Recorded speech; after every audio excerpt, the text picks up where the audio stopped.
Assalamualaikum warahmatullahi wabarakatuh.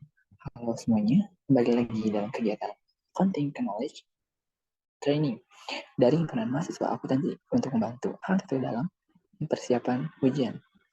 Sebelumnya, perkenalkan saya Muhammad Rami Ramadan.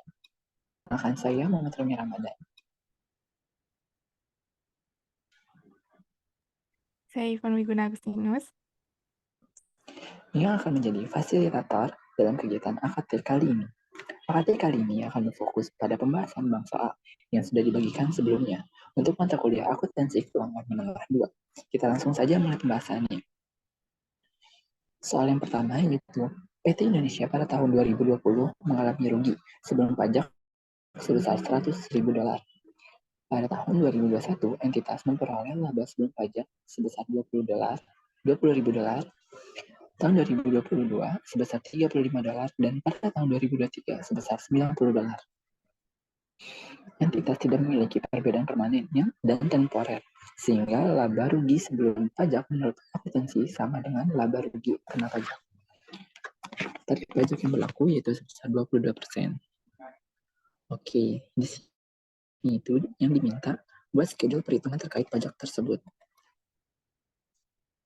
Oke, yang pertama, kita itu tarif pajak yang berlakunya sebesar 22%.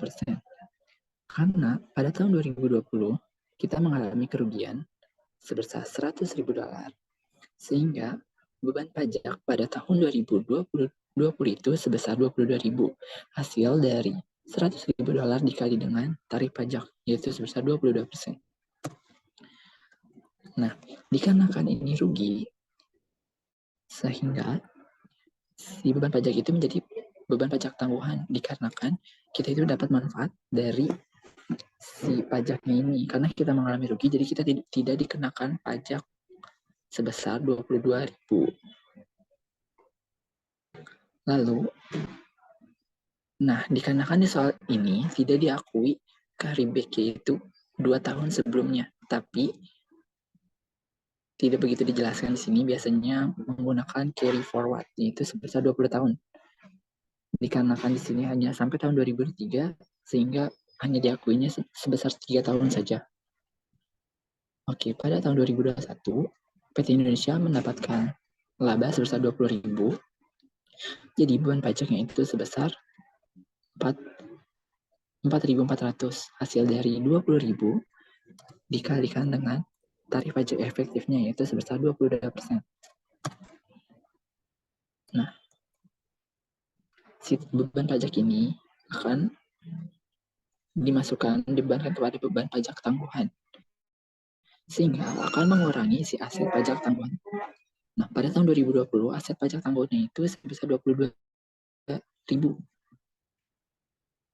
Karena kita akan mengakui di tahun 2021 sebesar 4.400, sehingga 22.000 dikurang dengan 4.400, sehingga untuk pajak tangguhan pada tahun 2021 sebesar $17.600. Lanjut, pada tahun 2022, PT Indonesia mendapatkan laba sebesar 35.000. Untuk total pajak, beban pajaknya itu sebesar 7.700. Hasil dari laba tersebut 35.000 dikalikan dengan tarif pajak sebesar 22%, sehingga hasilnya menjadi 7.700. Nah, pada tahun 2022 juga kita akan mengakui si beban pajak tangguhan tersebut sebesar 7.700, sehingga aset pajak tangguhan pada tahun 2022 akan mengalami pengurangan dari si hasil terakhir yang tahun 2021. Jadi, aset pajak tangguhan pada tahun 2021 sebesar 17.600 dikurangkan dengan pajak tangguhan pada tahun 2022 sebesar 7.700, sehingga hasilnya aset pajak tangguhan pada tahun 2022 itu sebesar $9.900. Lalu untuk yang tahun 2023, PT Indonesia mendapatkan laba sebesar $90. Lalu total beban pajaknya itu sebesar $19.800, hasil dari $90.000 dikalikan dengan 22%, hasilnya $19.000. Nah, kita akan mendapatkan pajak kininya itu dari hasil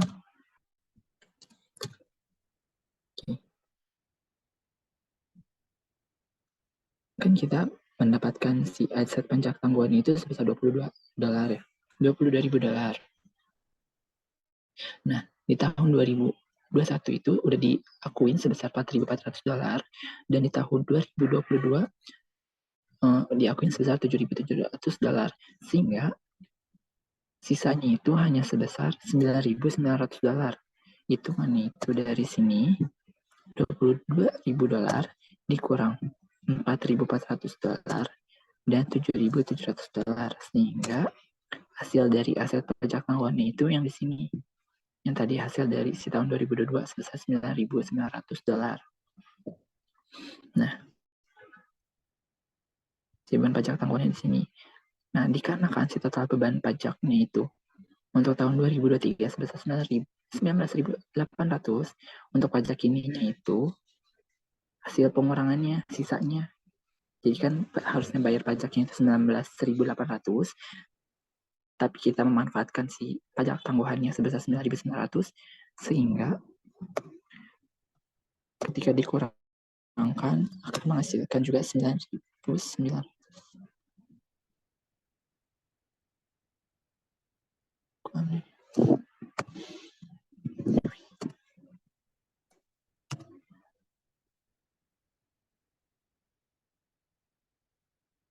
Kayaknya udah.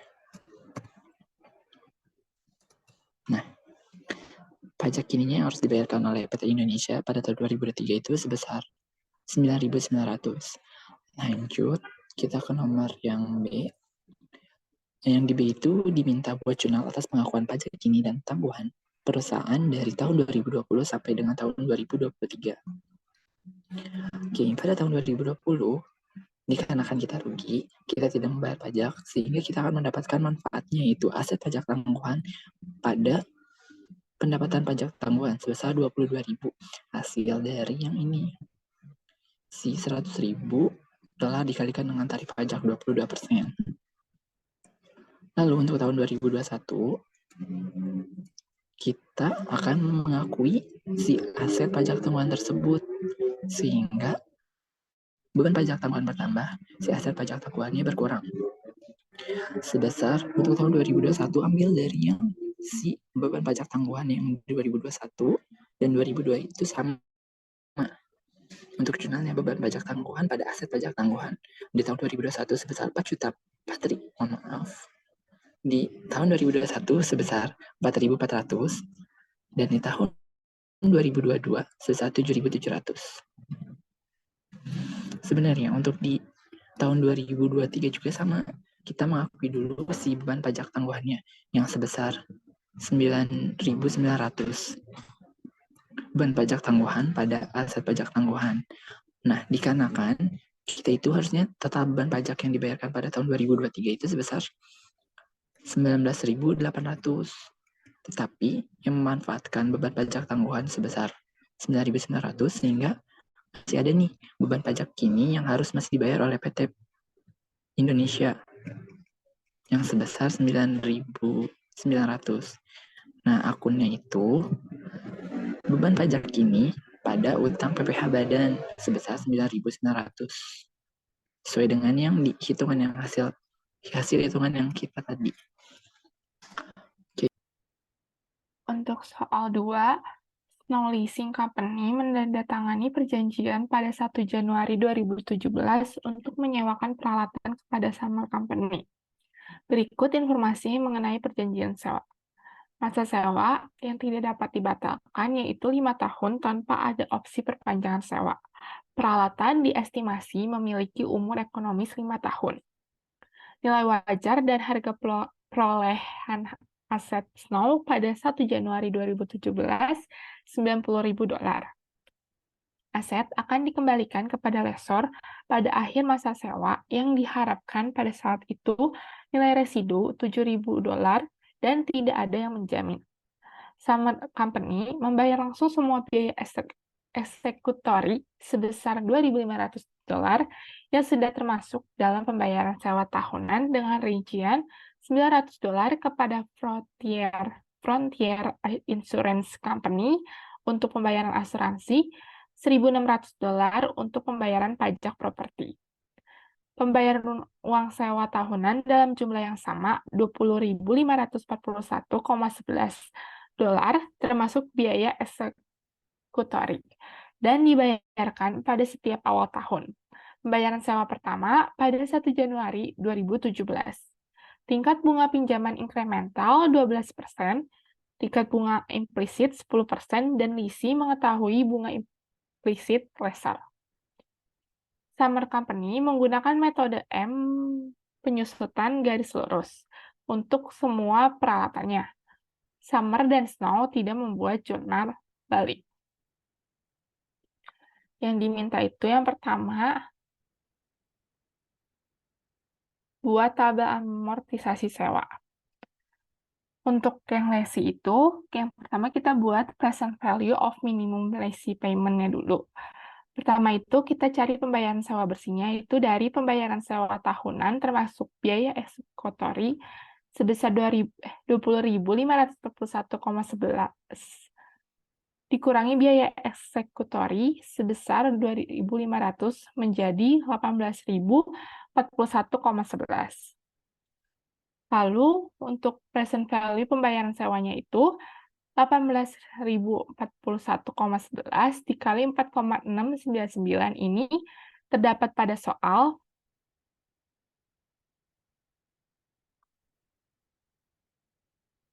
yang ini yang 10%. Kenapa yang 10%? Karena di sini si lesi mengetahui bunga implisit lessor, di mana bunga implisit lessor itu sebesar 10%.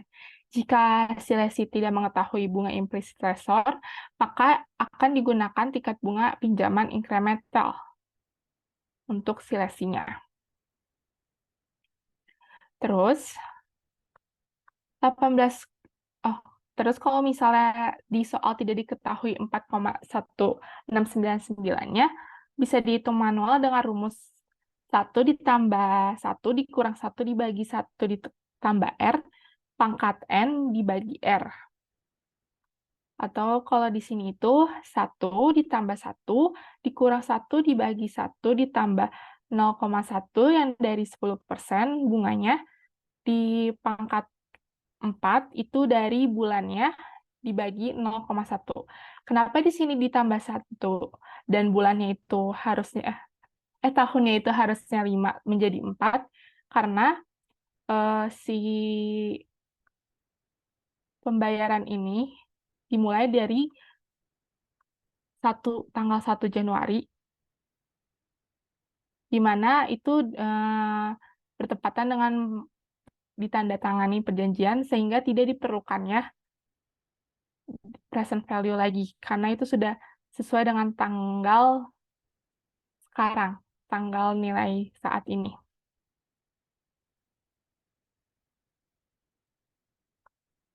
Hingga untuk present value pembayaran sewanya itu 18.041,11 dikali 4,1699 menjadi 75.229. Dan untuk present value nilai residunya itu tidak perlu karena si lesi ini tidak menjamin nilai residu.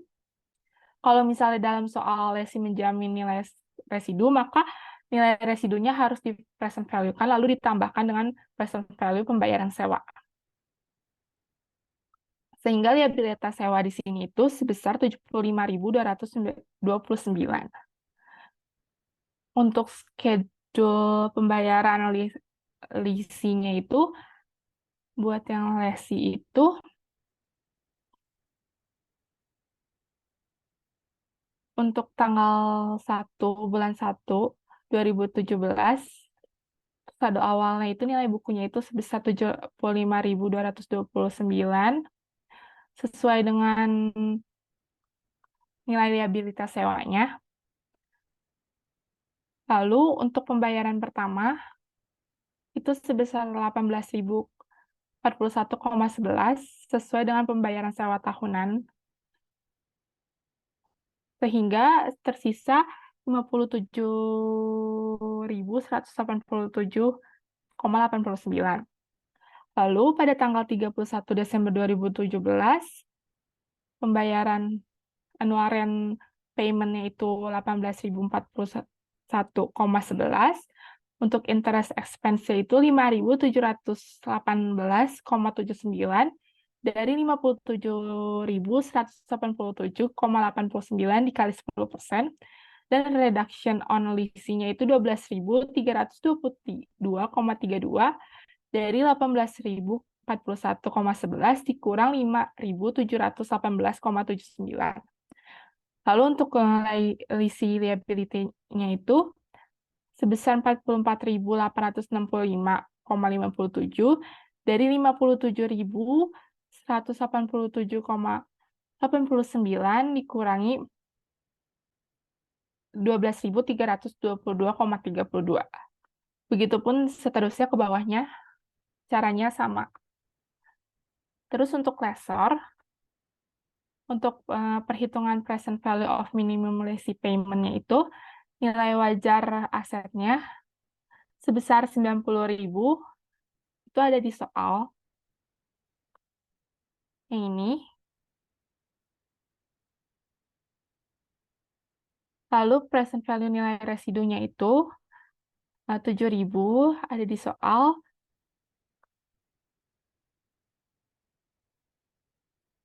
Ini dan dikalikan dengan 0,6209 itu ada di soal.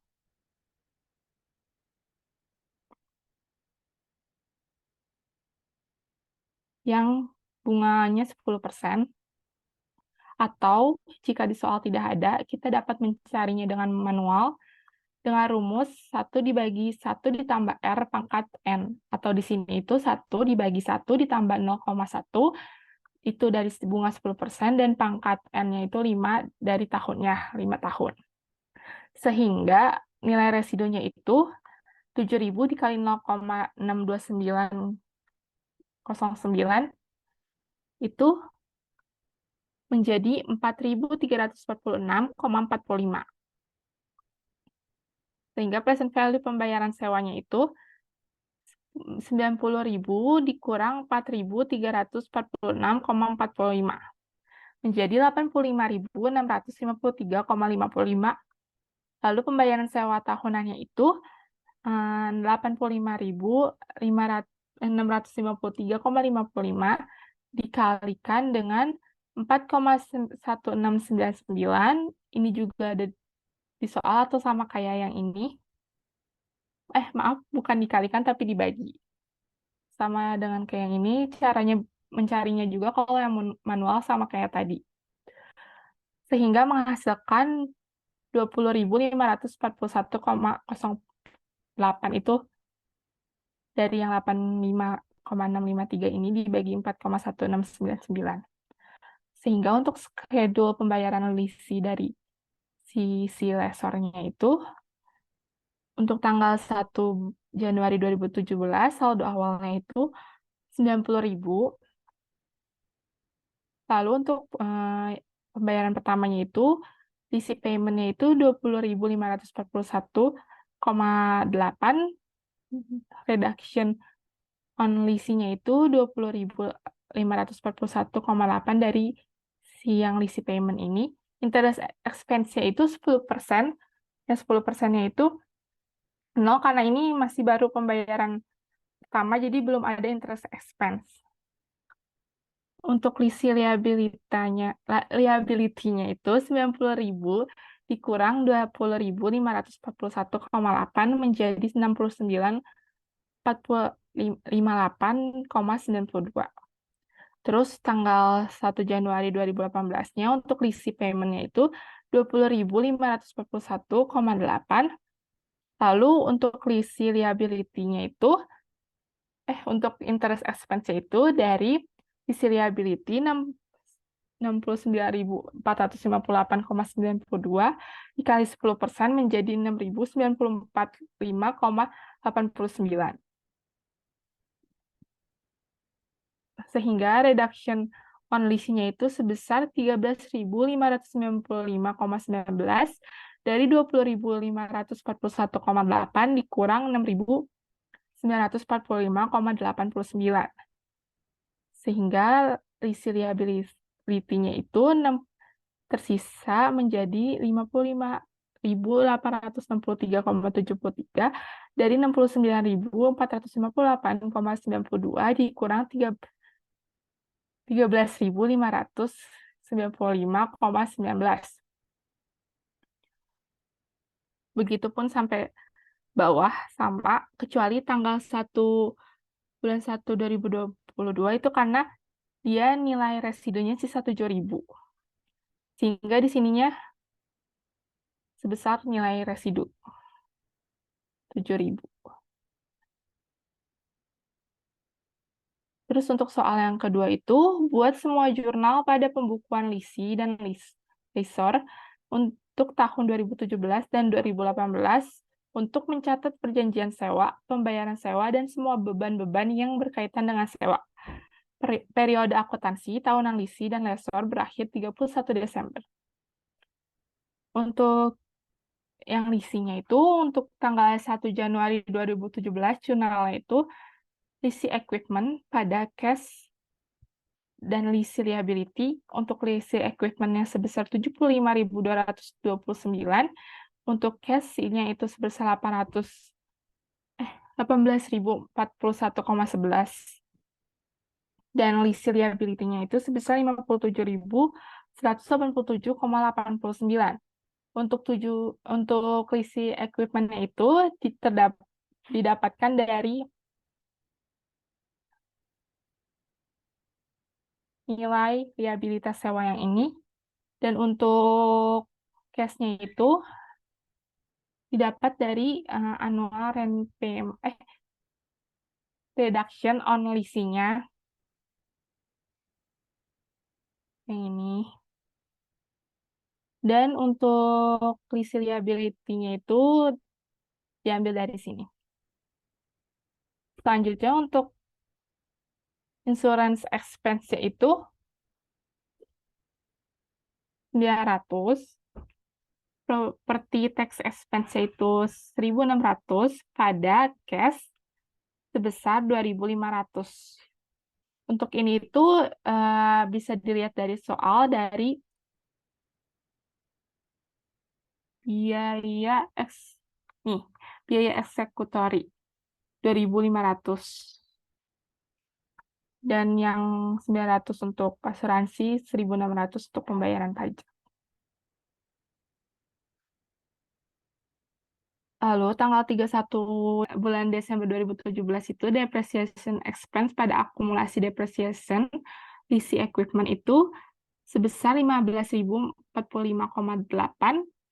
itu dari si lisi equipment yang 75.229 ini dibagi 5 sesuai dengan tahun sewanya.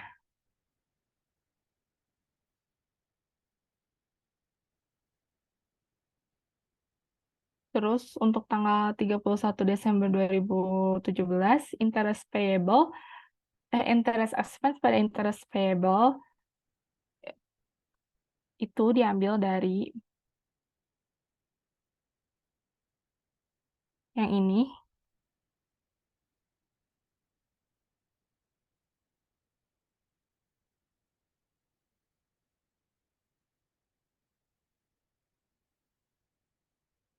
Lalu untuk tanggal 1 Januari 2018-nya itu lisi liability sebesar 12.322,32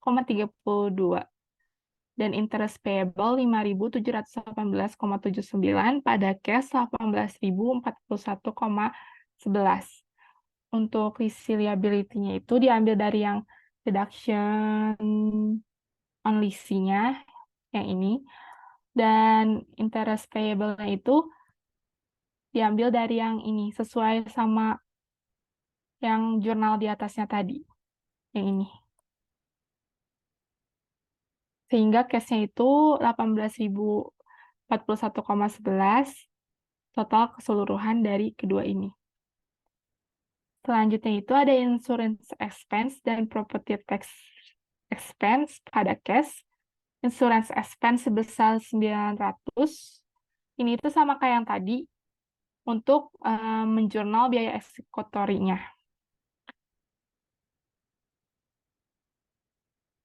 Lalu tanggal 31 Desember 2018 itu interest expense pada interest payable sebesar 4.486,56 dari tabel yang ini.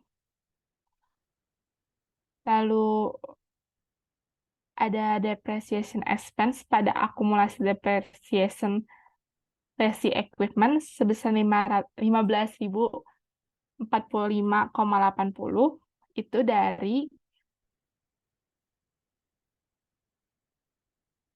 yang ini dibagi 5. Oke. Terus untuk dari sisi lesornya itu, untuk tanggal 1 Januari 2017, itu lesi receivable sebesar 90.000 pada lesi equipment sebesar 90.000. Besar nilai wajar asetnya. Terus cash pada lesi receivable sebesar 20.541,8 itu dari jumlah pembayaran sewanya. Ini. Lalu tanggal 31 Desember 2017 itu interest receivable pada interest revenue sebesar 6.945,89 itu kita dapatkan dari yang interest expense yang ini. Lalu untuk tanggal 1 Januari 2018 itu cash pada lisi receivable dan interest receivable. Untuk cash-nya itu sebesar 20.541,8 sebesar nilai lisi payment-nya. Lalu untuk lisi receivable itu sebesar 13.595,19 itu dari yang reduction on lisi yang ini. Lalu untuk interest receivable itu dari sama kayak yang ini. 6.945,89. Untuk tanggal 31 Desember 2018 itu jurnalnya itu interest receivable pada interest revenue sebesar 5.586 dari interest expense yang ini. Ini.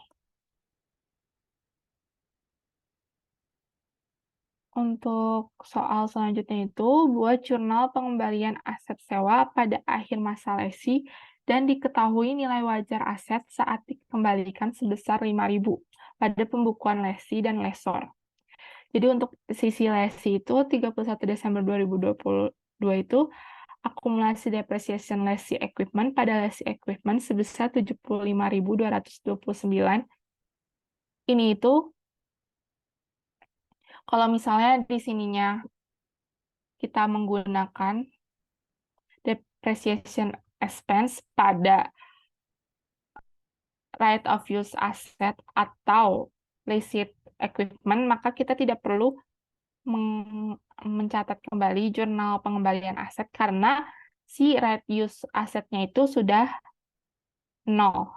Jadi gunanya di sini tuh jurnal pengembalian aset itu supaya si right of use asset atau lease equipment-nya ini menjadi 0 kembali.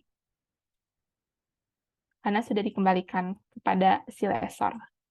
Itu tanggal 31 Desember 2022 untuk lessor itu tidak ada jurnal.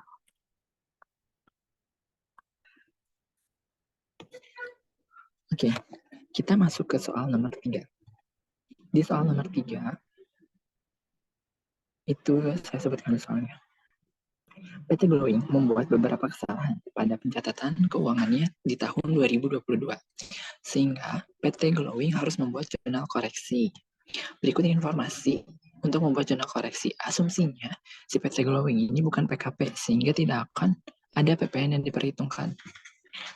Untuk yang pertama, perusahaan memiliki peralatan, harga perolehannya 10 juta rupiah, dan memiliki umur ekonomis 8 tahun. Namun, staf akuntansi perusahaan melakukan perhitungan penyusutan dengan dasar umur ekonomis 5 tahun. Perusahaan menggunakan metode garis lurus. Yang kedua, perusahaan salah mengakui penjualan kredit sebagai penjualan tunai sebesar 6 juta rupiah. Yang ketiga, perusahaan membayar sewa di debit ke sewa dibayar di muka pada tanggal 1 Oktober 2022 sebesar 4.800.000 untuk periode 1 tahun. Perusahaan telah membuat jurnal penyesuaian pada 31 Desember 2022 dengan mengakui beban sewa sebesar 1.400.000. Lalu yang keempat, beban pajak terutang tahun 2018 diakui sebesar 785.000. Nilai sesungguhnya 875.000 rupiah. Yang kelima, perusahaan belum membuat jurnal penyesuaian bunga akrual atas wesel tagih per 31 Desember 2022 sebesar 500.000 rupiah. Dan yang keenam, perusahaan mencatat pembelian tunai perlengkapan sebagai pembelian peralatan sebesar 1.500.000 rupiah. Oke, yang diminta di soal 3 itu yang buat jurnal koreksi sebelum penutupan buku. Oke. Nah, dikarenakan informasinya itu, perusahaan memiliki peralatan. Harga perolehannya sebesar 10 juta, umur ekonomisnya 8 tahun. Tapi, si staf akuntansinya itu salah perhitungan. Dia itu malah mengakuinya umur ekonomisnya itu sebesar 5 tahun. Sehingga beban penyusutan yang diakuinya itu terlalu besar. Karena yang seharusnya itu kan, dia harga perolehannya 10.000. Umur ekonomisnya 8 tahun. Karena kita tidak ada nilai residu, jadi langsung aja 10 juta dibagi dengan umur ekonomisnya 8 tahun. Sehingga hasilnya sebesar 1.250.000. Sedangkan yang staf akuntansi perusahaannya mencatatnya itu sebesar 2 juta. Dikarenakan dia itu mengakui umur ekonomisnya 5 tahun. 10 juta dibagi 5 sama dengan 2 juta. Sehingga untuk koreksi, karena penyusutannya terlalu besar, si 2 juta dikurang dengan si 1.250.000, sehingga koreksi penyusutan terlalu besarnya itu 750.000 rupiah. Untuk jurnalnya itu accumulated depreciation pada depreciation expense. Jadi kita mengurangi si akumulasi penyusutan dan mengurangi juga si beban penyusutannya, dikarenakan kita nyatatnya itu terlalu besar. Lalu yang kedua, informasi yang kedua itu perusahaan salah mengakui penjualan kredit sebagai penjualan tunai 6 juta rupiah. Nah, akun itu akan receivable pada cash sebesar 6 juta. Kenapa akan receivable pada cash? Nah, karena kan dia diinformasikannya itu sebenarnya penjualan kredit, tetapi dicatatnya itu sebagai penjualan tunai. Nah, si penjualan ini tidak berpengaruh, tetapi cuma di akun cash sama di akun receivable-nya saja yang berpengaruh. Karena yang pengaruhnya ini di kredit sama di tunai. Jadi yang awalnya dia nyatetnya itu apa namanya? Sales pada cash. Kan salah ya dia. Maaf. Dia mencatatnya itu cash pada sales.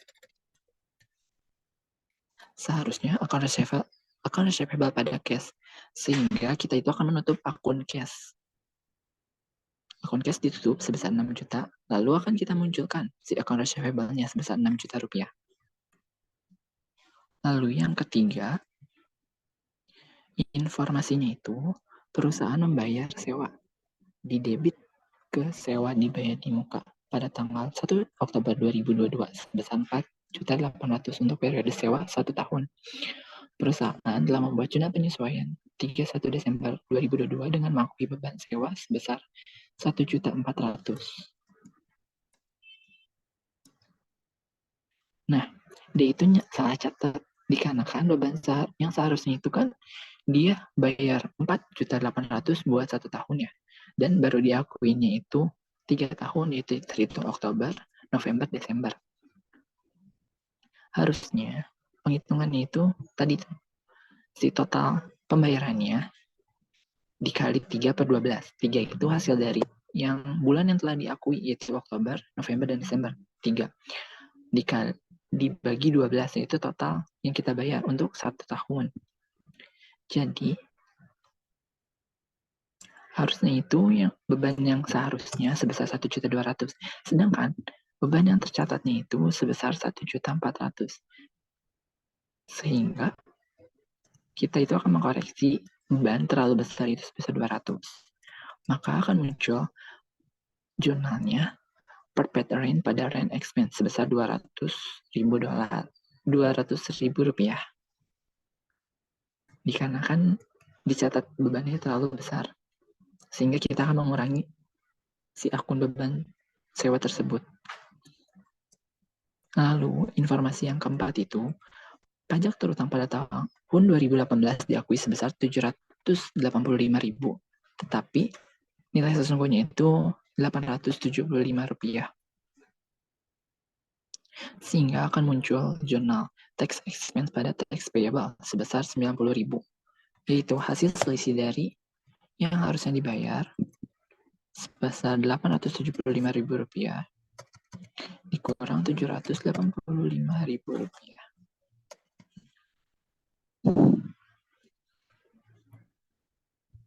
875.785.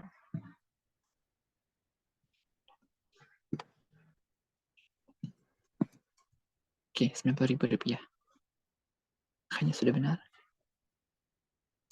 Nah, dikarenakan nilai sesungguhnya kan tadi 875, sedangkan kita itu baru mengakuinya 785.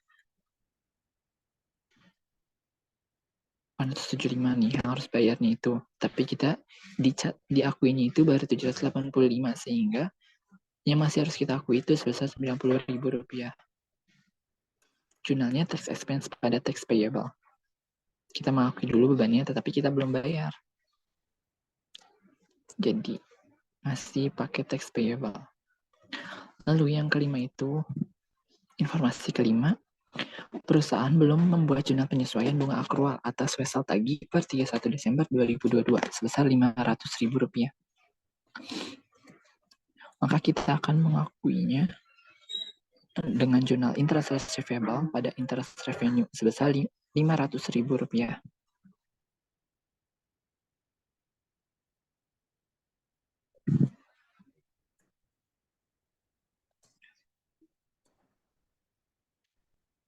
Jadi kita mengakui dulu si pendapatan bunga ini.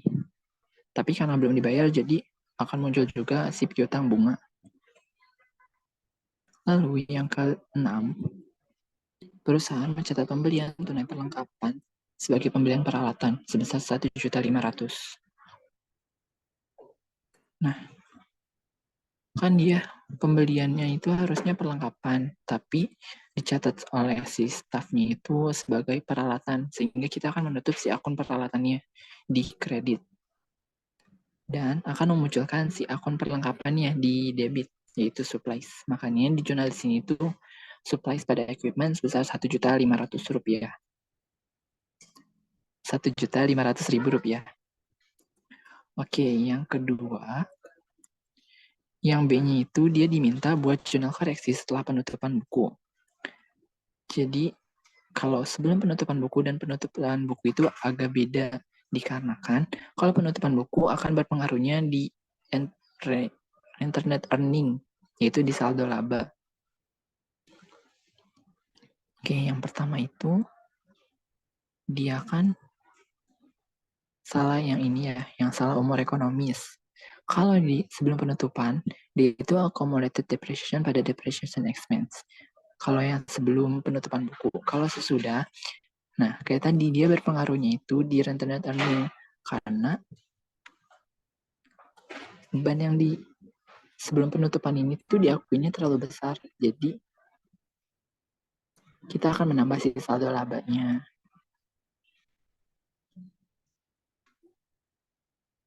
Jadi, makanya jurnalnya itu accumulated depreciation pada rental link sebesar Rp750.000. Sama kayak ini, cuman di beda akunnya doang. Oke, yang kedua, dia itu salah pencatatan dari mengakuinya itu penjualan kredit sebagai penjualan tunai sebesar 6 juta. Nah, kalau hampir masih sama kalau yang ini di account receivable pada cash, sama kayak yang sebelum penutupan buku. Masih sama. Lalu kita lanjut ke yang ketiga. Dia agak beda. Seperti yang saya sebutkan tadi, dia itu berpengaruhnya tidak kepada beban lagi, tetapi ke saldo laba. Dikarenakan kalau labanya terlalu besar, maka rental net earning yang kita akui itu terlalu kecil dikarenakan bebannya terlalu besar gitu yang diakuin yang catatnya. Sedangkan sebenarnya itu karena beban terlalu besar sehingga si rental net ini jadi terlalu kecil. Kalau disesuaikan lagi, maka si rental net earning ini akan bertambah. Yang ketiga, perusahaan membayar sewa di debit. Hitungannya sama kayak yang nomor 3 yang ini. Si bebannya itu terlalu besar, sebesar 200.000. Untuk jurnalnya itu per pattern pada net earning. Jadi si sewa dibayar di mukanya itu dibalikin lagi jadi bertambah, dan di saldo laba ditahannya juga bertambah sebesar 200.000. Lalu yang keempat,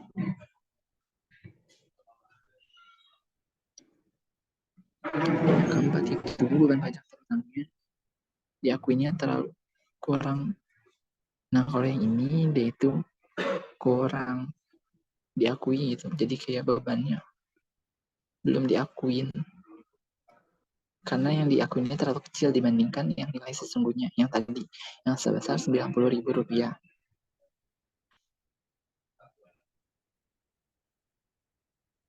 Nah, jurnalnya itu rental net earning pada tax payable.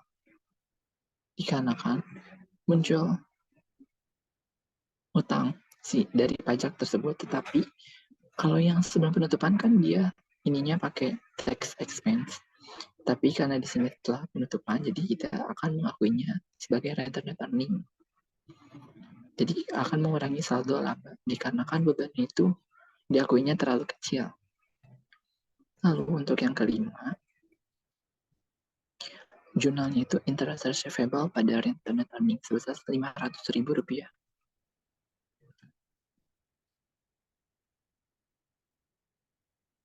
Nah, jadi dia belum membuat jurnal penyesuaian bunga akrual.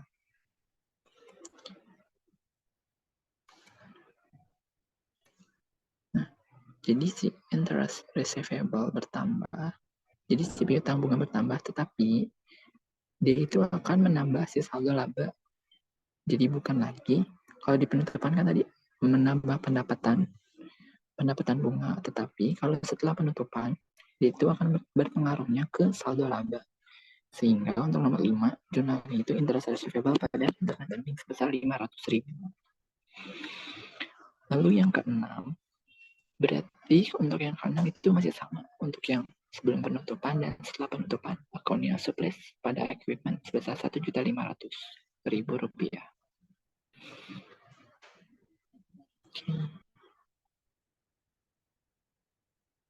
Oke, kita lanjut soal 4.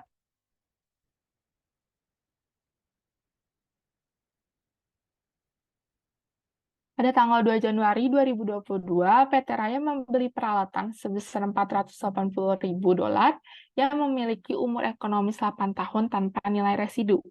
Umur ekonomis tersebut telah sesuai dengan ketentuan perpajakan. Perusahaan menggunakan metode garis lurus. Pada awal tahun 2025 ditentukan bahwa total umur ekonomis menjadi 11 tahun dan nilai residu sebesar $8.000. Perubahan kebijakan perusahaan tersebut mengakibatkan adanya perbedaan antara perusahaan dengan ketentuan perpajakan.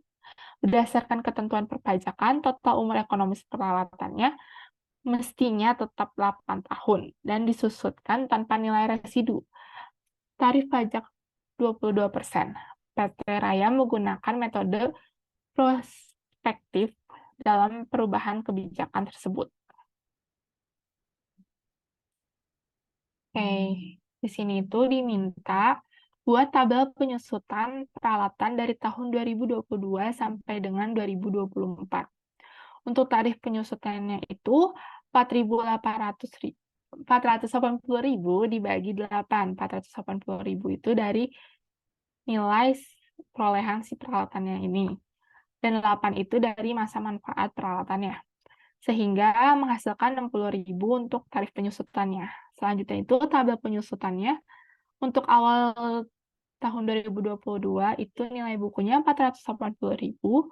Untuk tahun 2022 beban penyusutannya itu 60.000. Akumulasi penyusutannya itu 60.000 dan nilai bukunya itu 420.000. Dari 480.000 dikurang 60.000. Lalu tahun 2023, beban penyusutannya itu 60.000, akumulasi penyusutannya itu 120.000 dari 60.000 ditambah 60.000 beban penyusutan.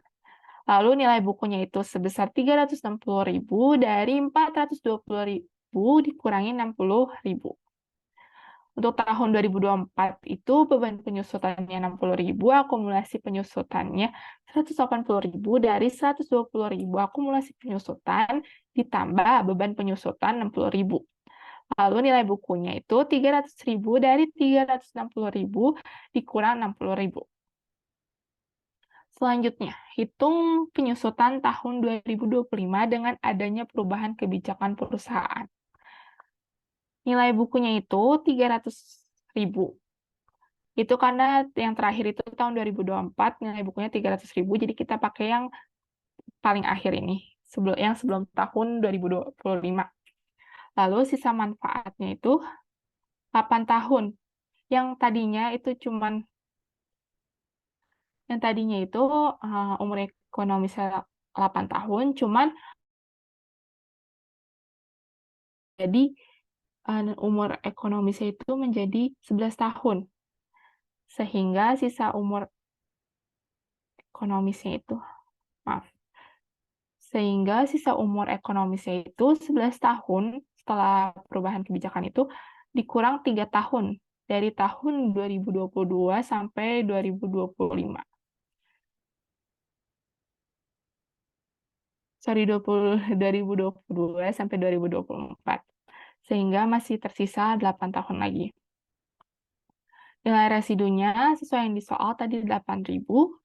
Lalu untuk penyusutan tahun 2025-nya itu 300.000 dikulang 8.000. Nilai bukunya 300.000 dikulang sisa masa manfaatnya 8 tahun. Dikurang nilai residunya 8.000 dibagi sisa manfaatnya 8 tahun menjadi 36.500. Lalu untuk buat jurnal penyusutan untuk 31 Desember 2025. Untuk jurnalnya itu, yang pertama itu depreciation expense pada akumulasi depreciation, itu sesuai dengan yang tadi kita hitung penyusutan tahun 2025, sebesar 36.500. Lalu ada tax expense pada deferred tax liability sebesar 5.170 dari penyusutan yang pertama kali 60.000 dikurangi penyusutan setelah perubahan kebijakan perusahaan 36.500 dikali si tarif pajaknya 22%. Kenapa kita harus menghitung ini? Karena setelah perubahan kebijakan perusahaan itu, penyusutan si akuntansinya atau perusahaannya itu lebih kecil dibandingkan penyusutan yang sudah ditetapkan oleh pajak, yang sudah ditentukan. Sehingga memunculkan adanya deferred tax liability atau utang pajak tangguhan. PT Kesatuan membeli peralatan pada 5 Januari 2020 dengan harga 32 juta rupiah. Perusahaan menentukan umur ekonomis peralatan dengan mengikuti ketentuan pajak, yaitu selama 8 tahun tanpa nilai sisa. Perusahaan melakukan perawatan dan pemeliharaan peralatan dengan baik, sehingga peralatan tersebut masih mampu bekerja dengan kinerja terbaiknya. Berdasarkan kondisi tersebut, setelah digunakan dan didepresiasi selama 5 tahun, perusahaan mengestimasi bahwa peralatan tersebut masih memiliki masa manfaat 6 tahun. Perusahaan juga memperhitungkan nilai residu sebesar 3 juta rupiah. Perubahan estimasi tersebut tidak diperkenankan menurut aturan pajak. Tarif pajak yang berlaku 22%, PT Raya menggunakan metode prospektif dalam perubahan kebijakan tersebut. Yang diminta itu, berapakah beban penyusutan yang diakui perusahaan pada 31 Desember 2025 dan buat jurnalnya dengan mempertimbangkan unsur pajaknya. Jadi pertama itu kita cari nilai bukunya dulu pada tahun 2025. Harga perolehannya itu 32 juta, penyusutannya itu 4 juta, dari 32 juta dibagi 8, sesuai dengan masa manfaat. Lalu akumulasi penyusutannya sampai dengan tahun kelima itu 20 juta dari 4 juta dikali 5. Lalu untuk nilai bukunya itu sebesar 12 juta, itu dari 32 juta dikurang 20 juta. Untuk penyusutan yang baru setelah perubahan dari perusahaannya itu sebesar 1.500.000 dari 12 juta ini dikurangi 3 juta dibagi 6 juta yang ini, yang nilai buku terakhirnya itu, dikurangi nilai residunya sebesar 3 juta, lalu dibagi masa manfaatnya yang terbaru sebesar 6 tahun.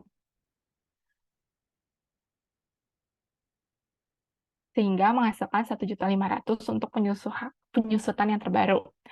Sedangkan penyusutan menurut pajak itu 4 juta sesuai dengan yang awal tadi.